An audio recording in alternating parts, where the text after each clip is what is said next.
Hello, hello, Saturday, what? Here I am coming to you live on a Saturday, just because once again the week got away from me, and had a great question that I wanted to dive into this week with you guys. One of our members, our dear family member, Shakya, I can't remember if it was an email or I think it was an email, had an experience recently with Andromedan Dragons. And so she sent me a little note asking about my experiences with Andromedan Dragons. Hello, Nighthawk. What work we can do with their help, what message they might carry, really anything to do. Her experience, she had a pink and a blue dragon show up that were Andromedan. They were 13th dimensional is what she was experiencing. And their energy was about expansion and faith were the two like core energy themes. So I thought this is a really great topic to go into because a lot of us have experiences from realms that maybe I don't talk about. They aren't in the book.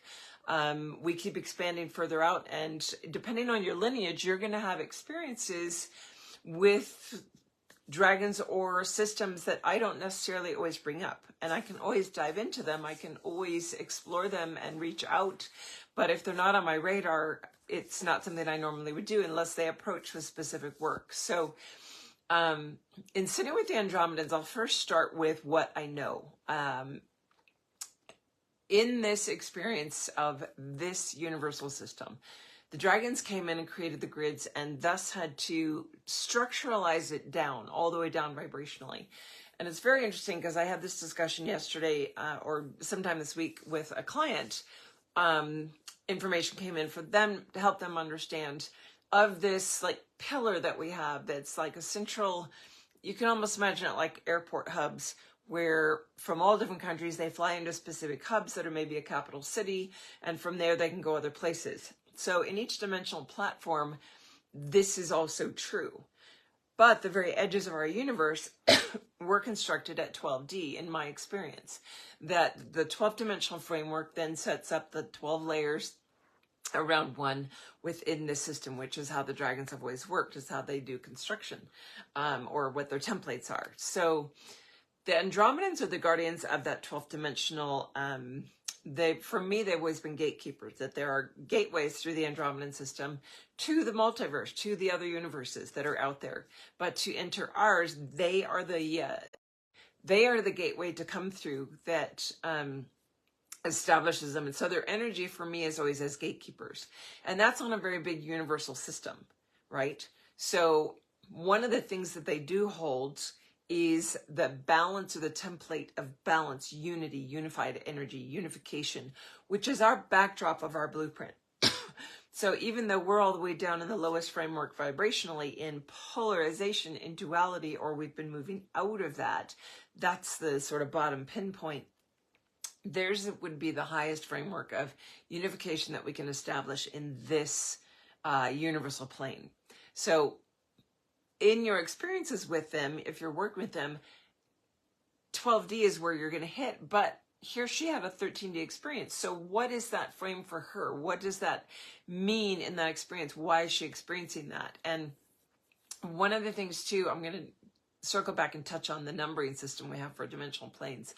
But she may have been being taken into her lineage expansion or the next steps outside this universe for her memory banks to bring back that higher framework to help pull her forward, because we're always in this sort of, what do we call it? It's like an upside down U-shaped curve, an umbrella. No, that's not right.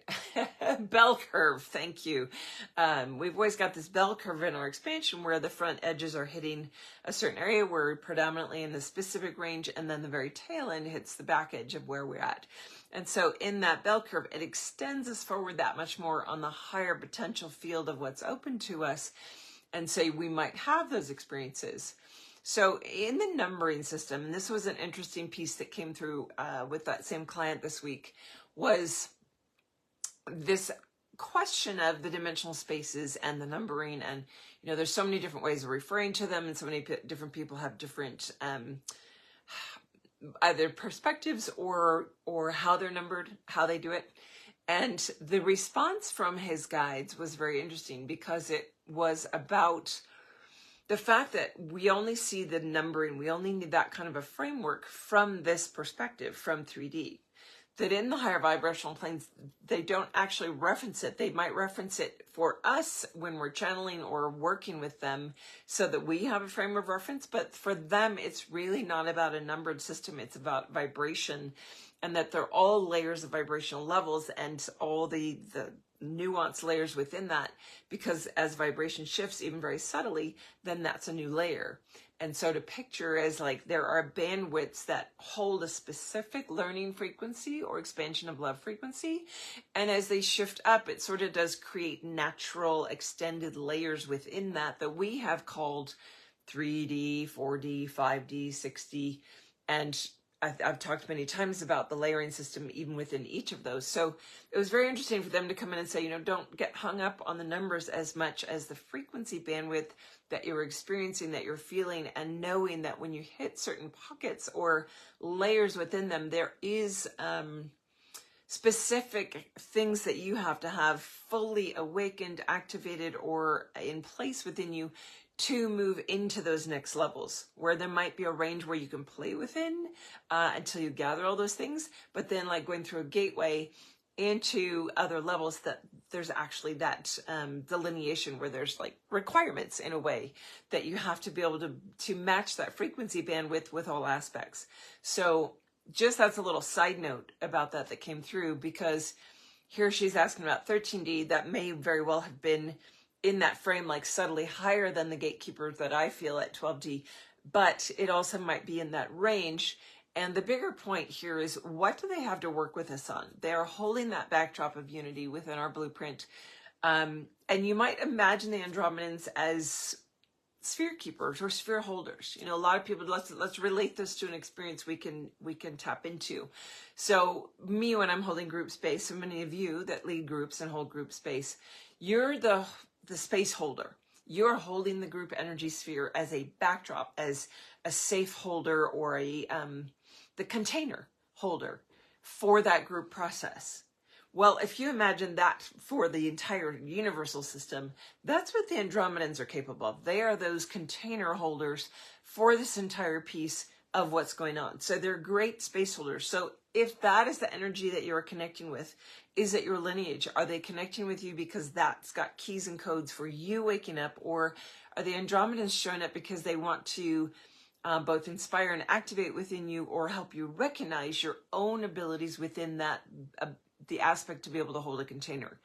I would say that both are relevant, and you're going to know an inherent internal knowing of, what is that for me? So if they had a direct message, her question was, do they have messages for us? One, I feel like what they wanted me to share was that aspect of like, don't pay attention so much to the terminology, the numbers, the detailed specifics, as much as the overall energy layers and opening.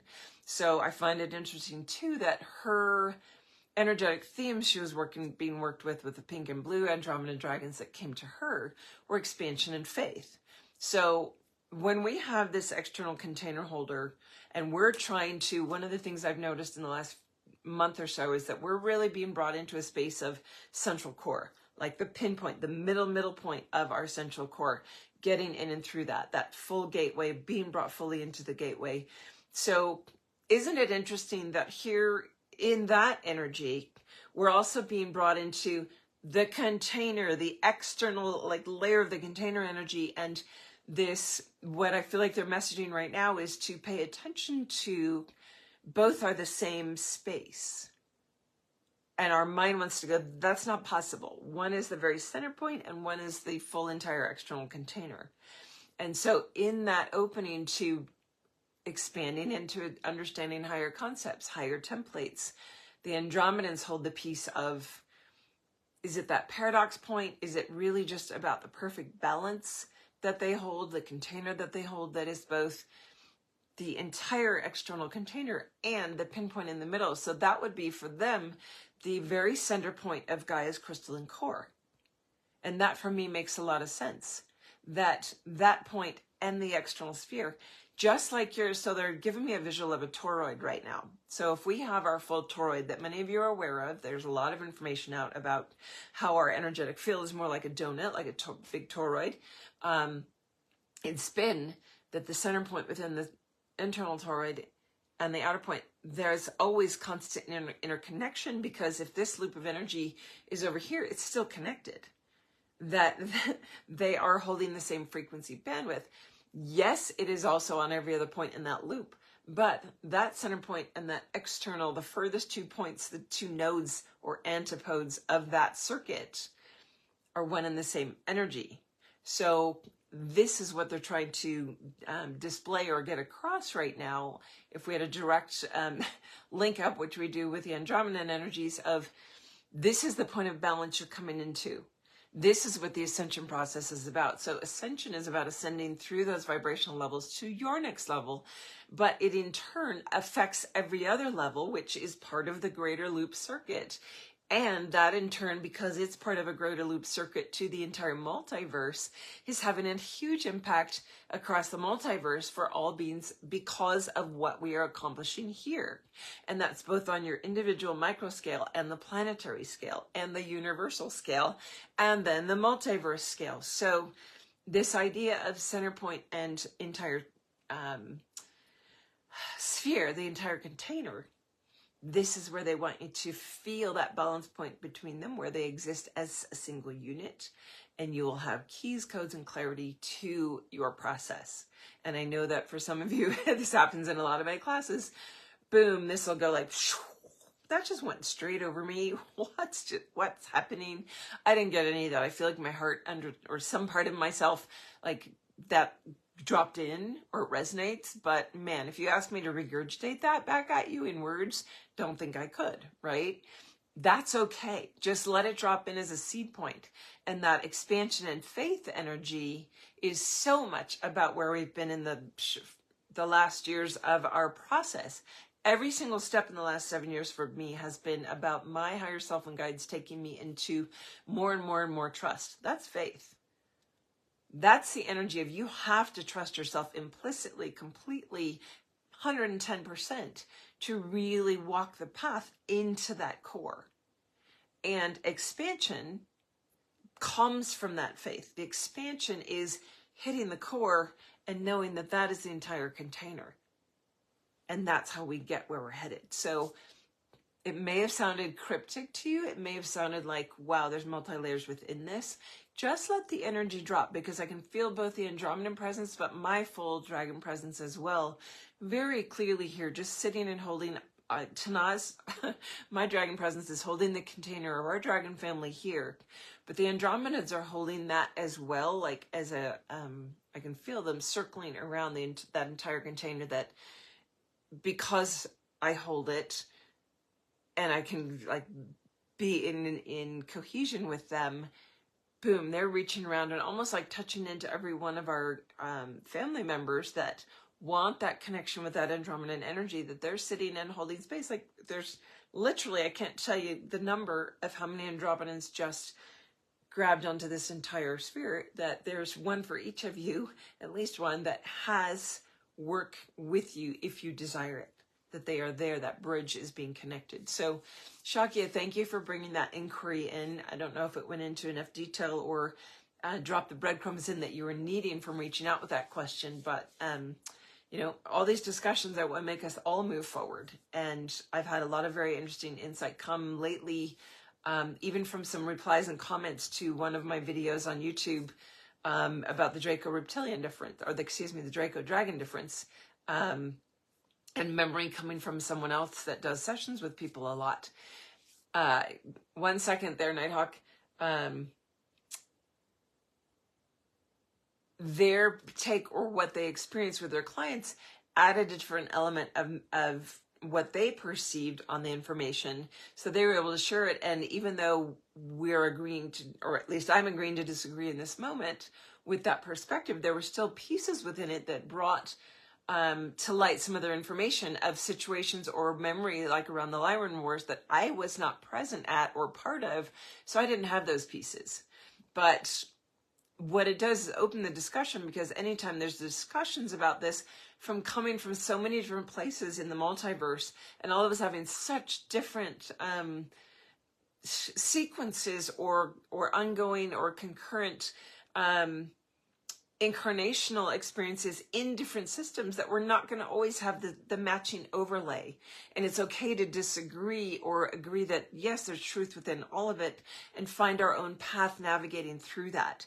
So never lose sight of that. That's another big piece they're saying. That's another big piece of the faith, and why it's about you trusting you, because I hold a lot of breadcrumbs for you. I might have a lot of answers for you, but the deepest, truest answers are within yourself, by taking that information that comes from sources like myself and being able to cohese it within you. Where is your path? And it's interesting because I'm getting a visual of like a pinball machine, and there's so many paths that pinball can go. It's still in the container, but it's got to go here, there, and everywhere. And every ball will go, even every time it goes through, will go through differently. So knowing that we each had very individual and unique paths, not just in this body as human, me as Aurea, but every incarnation that I've done here on this planet, how many I've done versus how many you've chosen to have versus how many I had in Orion, where you had some in Lyra. Maybe I was also in Lyra for a time and we sort of recognized that, but you were there umpteen times, and I was over in this different system over here where I was exploring that realm. The field of potential is endless. So coming to this place of communal harmonic into the 5D is coming into that place of knowing, like, I'm not right and you're not wrong. There is your perspective and my perspective, and we come into that with all of our memory, and we help each other remember other pieces. And when we can have those open, like, yeah, drop that piece in discussion, drop that piece in, that just triggers other pieces for others, and then they can reconcile within themselves. And that's the faith and the expansion that comes from that faith within your own knowing. Don't take everything that everyone else brings forward as your truth unless it's resonating really to your core. And it might be a bit from that, and a bit from that person, and a bit from that person. And that's absolutely how it's supposed to be. So yes, here's Jennifer. Exactly. So many truths and so many realities all at once. And that is the multiverse in macro, right within our experience. So back to Nighthawk's question.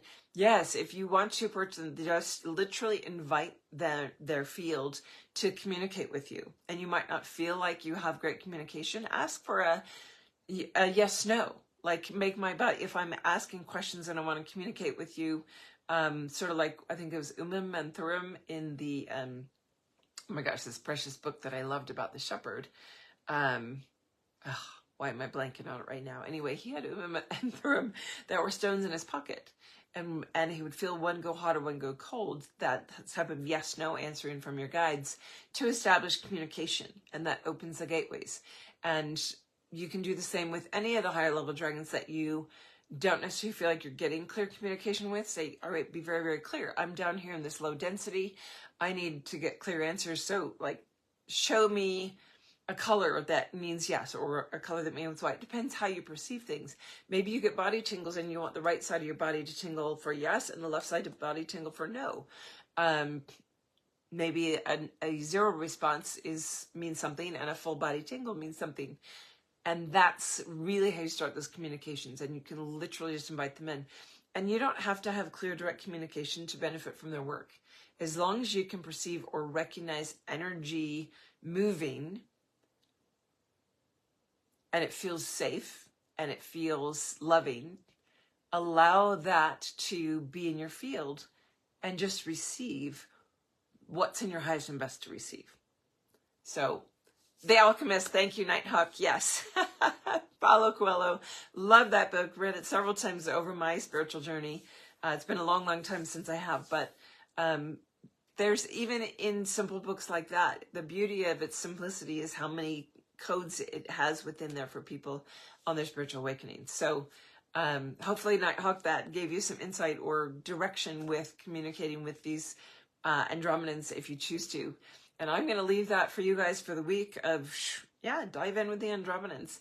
Reach out and invite it in. It's my favorite, and I've read at least 10 times. I love that. There's so many that I want to go and reread, or even that are on my list. I've had someone sent me a copy of the Sophia Codes, I think it's called, and it's still sitting there on my desk. I got a few pages in and I just don't have time to read.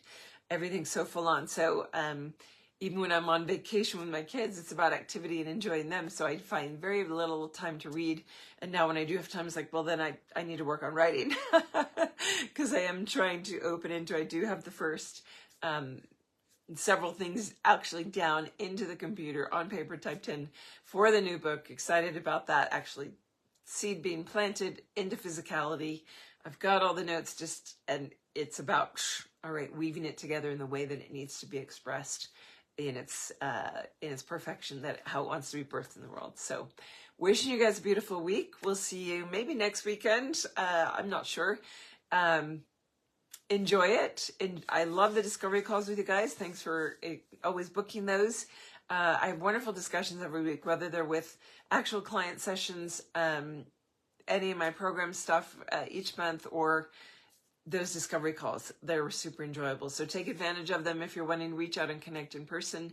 They're not reading space, but they do bring insight. So I'll say goodbye for now. Much love to everybody. Bye.